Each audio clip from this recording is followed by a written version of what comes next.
Assalamualaikum warahmatullahi wabarakatuh. Nama saya Hoyrul Rezikin dan saya biasa dipanggil Riki. Saya merupakan mahasiswa baru Universitas Islam Negeri Maulana Malik Ibrahim Malang, jurusan Bahasa Sastra Inggris.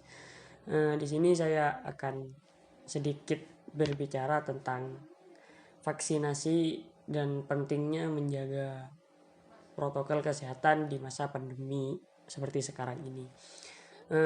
Awal mula saya akan berbicara tentang bagaimana virus corona ini dan sejak kapan entah dan bagaimana persebarannya.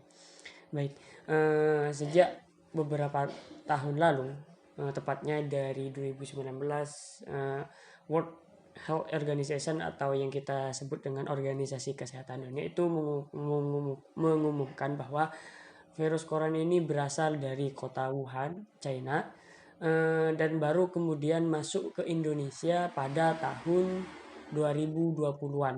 Kalau tidak salah pada bulan Oktober, seperti itu. Corona ini secara desas-desusnya ya berasal dari hewan-hewan yang dimakan mentah oleh penduduk Wuhan sana kemudian menjadi virus.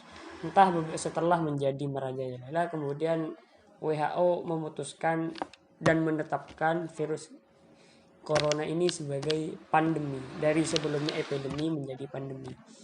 Adapun ciri-ciri orang yang terinfeksi virus corona adalah sebagai berikut. Demam. Demam termasuk juga salah satu ciri-ciri orang terkena corona. Panas dingin, kemudian batuk yang sering ya, sesak nafas. Sedangkan pasien yang sudah tingkat tinggi itu biasanya sulit bernafas atau nafasnya pendek. Kemudian nyeri atau sakit pada bagian dada atau agak sesak ya, pusing atau tidak mampu berdiri dan menggerakkan tubuh. Bibir atau wajah tampak membiru, tidak pucat tapi membiru.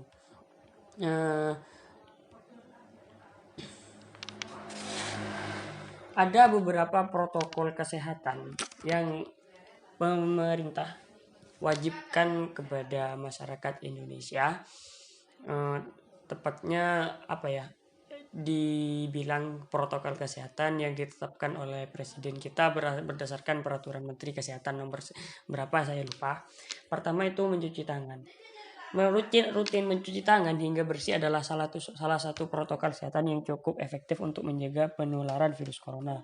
Untuk hasil maksimal, kita disarankan untuk mencuci tangan setidaknya selama 20 detik beberapa kali dalam sehari, terutama saat sebelum memasak, sebelum makan, setelah menggunakan kamar mandi, setelah menutup hidung saat batuk atau bersin, setiap berpegangan benda yang ada di luar rumah, kemudian setiap keluar rumah.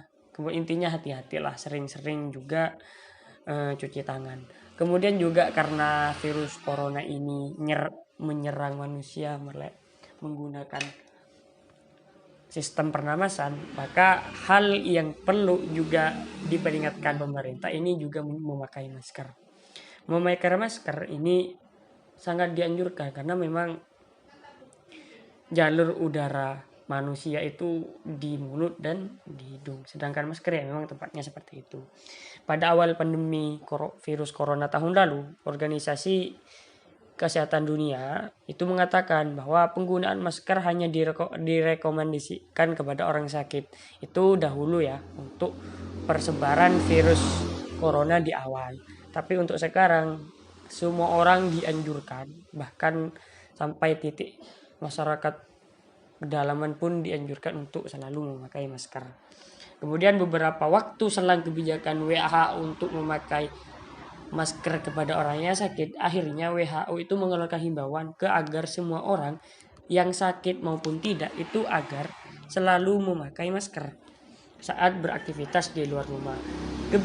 Kebijakan WHO ini juga sempat ditegaskan oleh presiden kita, yakni Presiden Joko Widodo. Protokol kesehatan virus corona terkait masker pun semakin digalakkan di beberapa negara. Di Amerika Serikat, Centers of Disease Control of Prevention atau bisa kita singkat sebagai CDC memperbarui pedoman terkait penggunaan masker. CDC menghimbau masyarakat Amerika Serikat harus memakai masker meski berada di dalam rumah pada kondisi tertentu. Menurut CDC, penggunaan masker di dalam rumah perlu dilakukan ketika salah satunya terdapat anggota keluarga yang terinfeksi virus corona. Terdapat anggota keluarga yang berpotensi terkena COVID karena aktivitas di luar rumah atau gampangnya reaktif gitulah ya. Kemudian merasa terjangkit atau mengalami gejala COVID di ruangan sempit, kemudian tidak bisa menjaga jarak minimal 2 meter. Kalau seperti di desa itu kan ada tempat yang memang tidak bisa memungkinkan kita tidak bisa menjaga jarak, semisal di pasar, kemudian belanja kebutuhan sehari-hari di toko sembako dan sebagainya, itu kan tidak memungkinkan kita untuk menjaga jarak seperti itu. Bahkan di kafe-kafe pun sekarang itu banyak tempat duduk yang sudah diberi tanda silang agar tidak diduduki, itu demi protokol kesehatan untuk tetap agar dijalankan. Selanjutnya, protokol kesehatan yang memang dianjurkan sekali kepada masyarakat adalah menjaga jarak. Protokol kesehatan lainnya yang perlu dipatuhi adalah hal ini, karena memang pernafasan persebaran virus corona ini melalui pernafasan, yaitu dengan udara. Maka secara tidak langsung jarak adalah salah satu cara untuk mencegah persebaran virus ini. Di sana disebutkan ya, ada disebutkan di media lain disebutkan menjaga jarak minimal 1 meter dengan orang lain untuk menghindari terkena droplets atau cairan ya, cairan ludah atau udara dan sebagainya dari orang yang bicara, batuk atau bersin, serta menghindari kerumunan, keramaian dan berdesakan. Bila tidak memungkinkan melakukan jaga jarak, maka dapat dilakukan berbagai rekayasa atau teknis lainnya. Kemudian seperti itu. Ketika ada orang menjaga jarak, maka kemungkinan kedua juga orang menjauhi kerumunan. Karena memang kerumunan seperti di pasar, entah di ajian spiritual, itu kerumunan itu memang menjadi hal yang sangat lumrah. Tapi di saat pandemi seperti ini, kegiatan-kegiatan itu menjadi kurang efektif. Makanya banyak PTKIN atau PTKS itu menjalankan sistem akademiknya secara online atau secara daring. Karena mengapa? Ya memang persebaran virus corona ini melalui udara. Ketika kita dekat dengan orang lain, maka ada kemungkinan droplets atau virus yang terbang itu hingga kepada hidung kita, kemudian masuk ke paru-paru kita. Maka kemungkinan yang terakhir kita akan terinfeksi virus corona. Nah, kita harus sama-sama menjaga diri kita masing-masing, selain juga keluarga. Di samping itu, setelah protokol kesehatan itu sudah diterapkan, hal yang dilakukan pemerintah itu juga ada pemberlakuan mobilitas, itu pengurangan mobilitas atau PPKM itu gampangnya. Sejak beberapa minggu lalu presiden kita selalu menetapkan PPKM diperpanjang. Mungkin secara naluri ya, diperpanjang terus itu membuat kita risih. Tapi itulah jalan baiknya pada kita. Semakin tidak dilarang untuk berkerumun, maka virus corona ini akan tidak kunjung selesai. Kemudian lagi setelah PPKM itu ada vaksinasi. Vaksinasi bertujuan untuk memberikan kekebalan spesifik terhadap suatu penyakit tertentu, sehingga jika suatu saat terpapar penyakit tersebut, maka hanya akan mengalami gejala yang ringan. Sebaliknya, apabila tidak melakukan vaksinasi, maka tidak akan memiliki kekebalan tubuh yang spesifik terhadap penyakit yang seharusnya dapat dicegah dan pemberian vaksin tersebut. Apabila cakupan vaksinasi tinggi dan merata, maka akan terbentuk suatu kekebalan kelompok.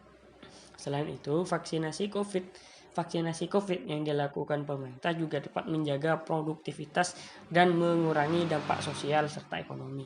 Vaksinasi COVID dilakukan setelah kepastian keamanan dan keampuhan seterusnya.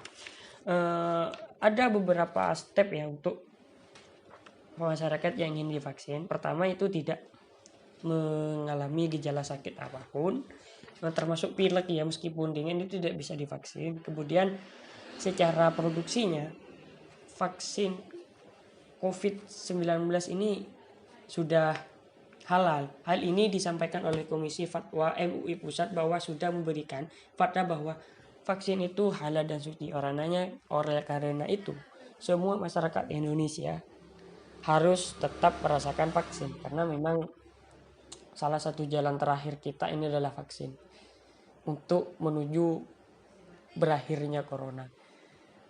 Saya juga mengakui sebagai mahasiswa baru di Malang, saya mengakui bahwa pembelajaran secara daring itu memang tidak enak.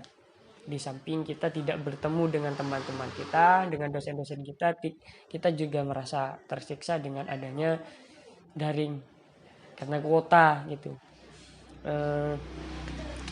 Mungkin hanya itu ya yang dapat saya sampaikan pada kesempatan kali ini. Saya sampaikan banyak terima kasih dan mohon maaf apabila ada salah kata atau salah maksud, mohon dimaafkan. Sekian, terima kasih. Assalamualaikum warahmatullahi wabarakatuh.